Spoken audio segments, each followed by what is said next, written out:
And hello there again, RosterWatch Nation. It's your friendly neighborhood trash man back with another rookie spotlight.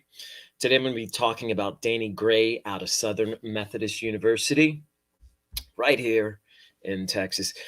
Gray is 6'2", 299 pounds. He's got track star speed. He almost didn't have a college football career. He was academically ineligible to play in D1 football as a freshman. So he enrolled at a JUCO college, Blaine College, actually, of Cam Newton fame, and worked his way to SMU after a really great sophomore year in which he tallied 877 yards and 8 touchdowns. Once there at SMU, he scored 6 touchdowns and gained 448 yards through the air, only to improve to 803 yards and 9 touchdowns in his senior year. Gray has a nose for the end zone, as you might have seen from those stats, and he often gets there unscathed, as he's almost impossible to catch once he has an open lane.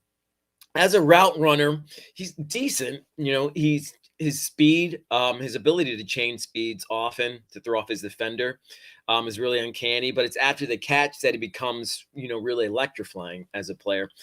Gray often catches the ball away from his defender, which is a good thing. So he already has a leg up, turning on his jets and angling towards the most open part of the field.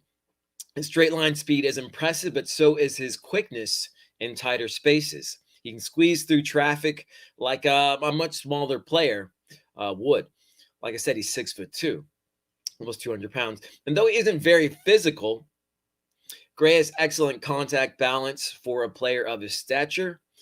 He's a little bit long, and he often avoids leg tackles with ease. He's got a strong trunk.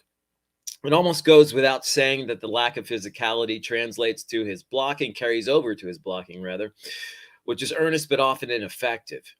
You're not putting Gray on the field to block, though. He's a playmaker through and through, who can dominate at all levels of the field. As far as what we're going to be looking for in the Senior Bowl, he didn't see much press at SMU, so we'll want to see if he can get some hands on the corners there and show some toughness. It's a crowded field at wide receiver this year, one of the deepest wide receiver fields we've seen in a while, and I feel like we say that often, but it really is. So he's going to need to stand out to turn enough heads to warrant more than a mid-round pick in the draft. That being said, there's not much to dislike about Gray's potential as an every-week fantasy producer. Should he land on a team that likes to air it out? His ascension through the JUCO ranks to D1, he was a Biletnikoff nominee. Over the course of his career, indicates that he has the will and the talent to overcome adversity, and we like that. And I wouldn't bet against his star continuing to rise in the NFL. Anyway, that's the rookie spotlight on Danny Gray out of Southern Methodist University. If you like what you're hearing, if you like what you heard, give us a follow, leave us a comment, join us at RosterWatch.com. And until next time, be ready.